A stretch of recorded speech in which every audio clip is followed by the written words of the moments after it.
So you want to start calisthenics, but have no idea what to do or where to start? You're at the right place.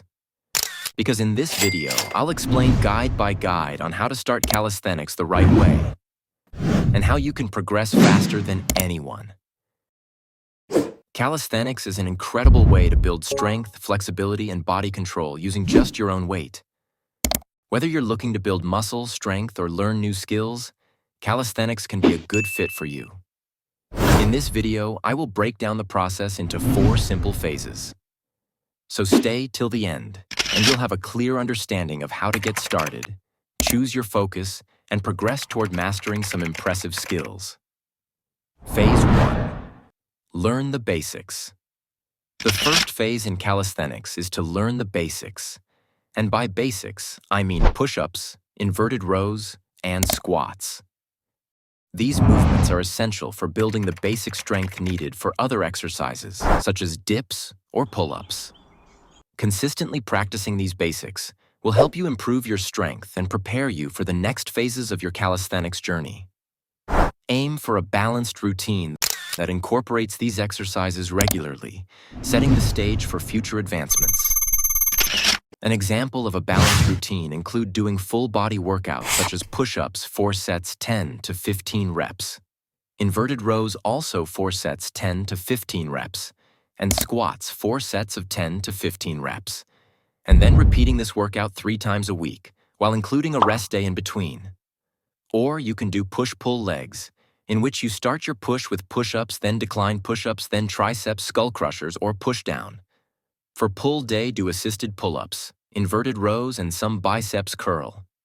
And finally, leg day by doing different variations of squats, leg curl, and calf raises. By including this program and making sure you keep on progressing. By adding more reps or sets, you will build muscles and strength, which will prepare you for Phase 2. Phase 2. Choose your calisthenics style. Once you developed basic strength, by doing the movements that I talked about earlier and mastering them, it's time to choose your calisthenics style. But first, what are the calisthenics styles? There are different styles that you could choose from depending on your goals. Some styles are freestyle, street lifting, weighted calisthenics, skill development, and more. If your goal is to increase your strength even more and take progress to a further level, you can start weighted calisthenics or street lifting, which is doing the basics like pull-ups, dips, push-up, or even inverted rows weighted. This style is great for developing real strength. On the other hand, if your goal is to learn skills or styles, then you should go into skill development and freestyle. You can even combine different styles to get the benefits of each. For example, you can combine street lifting and freestyle together to get the benefit of real strength and cool skills. You can also try high reps calisthenics, which is focusing on doing high reps of the basic exercises instead of adding weight. An example of that is doing 30+ reps on the pull-up bar in 1 set. Phase 3. Create a training program. Now that you chose your calisthenics style or styles, you should develop a plan or a program based on that style. Creating a training program for calisthenics involves a structured approach that balances skill development, strength training, and conditioning. Begin by assessing your current fitness level and identifying specific skills you want to master, such as push-ups, pull-ups, or handstands. Design a weekly schedule that incorporates these elements, ensuring you include skill practice, foundational strength exercises, and conditioning workouts. For example, dedicate certain days to focus on specific skills, while other sessions can emphasize overall strength through bodyweight exercises like dips, squats, and core work. It's crucial to incorporate progressions to ensure that you're improving, allowing you to gradually increase the difficulty as you become stronger and more proficient. Additionally, prioritize rest and recovery to give your muscles time to adapt and grow. By following a well-structured program, you can effectively progress in your calisthenics journey while minimizing the risk of injury. For example, if you chose the freestyle or skill development style, you need to choose 2 skills to focus on in each training session. So after you warm up and prepare your body, you can train for skill number 1 by doing high sets, low reps, then train for skill 2. ensuring you rest well between each set and skill, along with rest days between your training session. Another thing to keep in mind is setting realistic goals. By putting a realistic time for each skill based on your performance. Phase 4.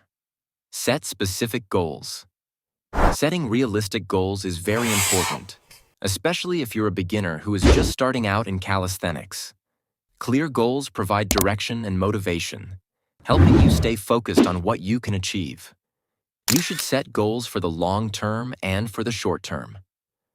Regularly reviewing and adjusting your goals as you progress ensures they remain challenging yet achievable, fostering a sense of accomplishment and keeping you engaged in your training. For example, if you want to start doing pull-ups and let's say you can do only 3 pull-ups, then your goal might be to get to 8 pull-ups within 8 weeks, by training pull-ups twice a week or more and by using assisted reps and bands. In addition to setting numerical targets, consider incorporating skill-based goals that focus on improving your form and technique. For instance, you could aim to master the correct form for your pull-ups by watching instructional videos or seeking feedback from more experienced practitioners. This not only enhances your performance but reduces the risk of injury. Accountability can also play a crucial role. Sharing your goals with a friend or joining a calisthenics community can motivate you to stay committed.